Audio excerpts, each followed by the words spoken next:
That's right, Neil. It's a beautiful day out here, and families are taking full advantage of the beautiful weather and the reopening of the Tyler State Park.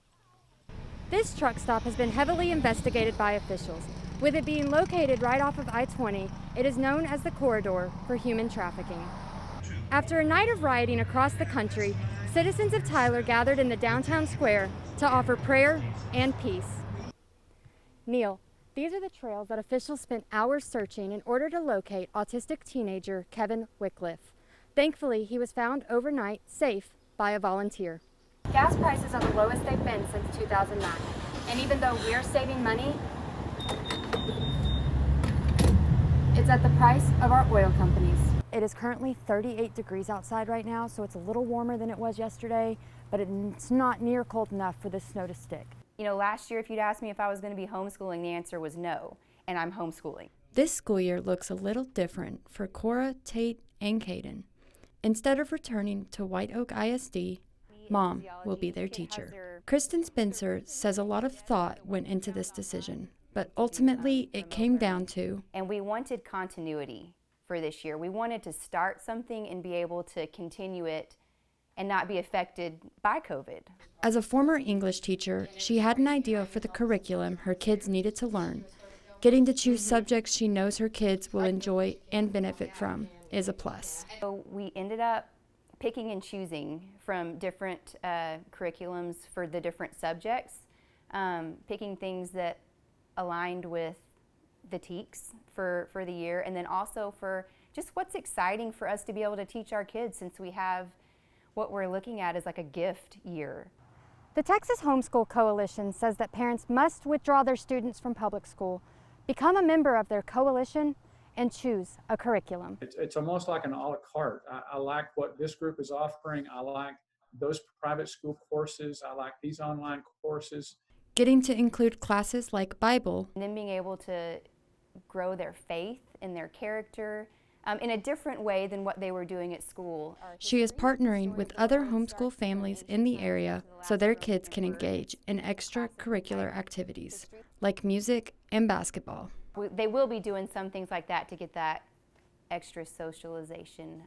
While the learning will happen inside, outside, their desks are being made. They've kind of decided what do they want their desk areas to look like. So he's making those. It's exciting for them to have kind of their own space. Something to look forward to as they start getting used to their new normal. Madison Herber, KETK News.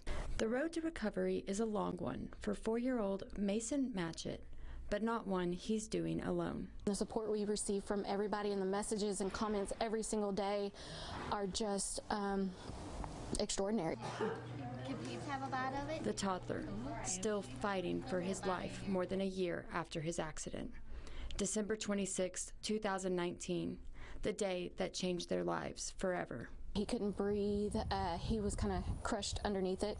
Mason suffered a traumatic brain injury. He ended up having to get a feeding tube, a trach tube to be able to breathe and be stable. The family continuously making changes to support Mason's needs. He has a hospital type bed that he sleeps in.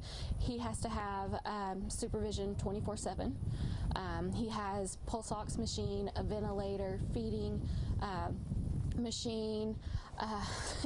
It's a lot. His mother Candace saying they have a great routine down and an even better support system. And everybody asks me, all the time, how do you do it? How do you do it? And I'm like, well, we have a great team, first off, and then you just wake up every day knowing that it's just something you have to do. The family is far from alone. More than 10,000 people are now following his journey through the Miracles for Mason Facebook page. They sell merchandise to help cover the costs of his medical needs and accept donations through Cash App, Venmo, and GoFundMe. They have t-shirts, masks, and even bracelets, and all of the funds will go directly towards his upcoming surgery. Mason will soon undergo a baclofen pump surgery. The pump will be inserted under his skin in his abdomen with a catheter going to his spine.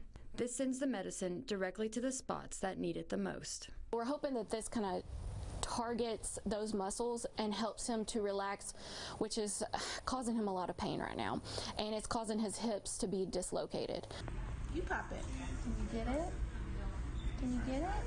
But he's breaking barriers after so much uncertainty on the progress he would make. He's progressing every week, especially over the last 3 months. He's really kind of taken off. He's starting to respond to commands. He's moving his arms and legs more.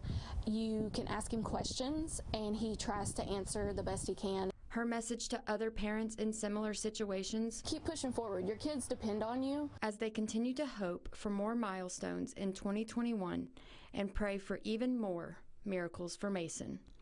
Madison Herber, KETK News.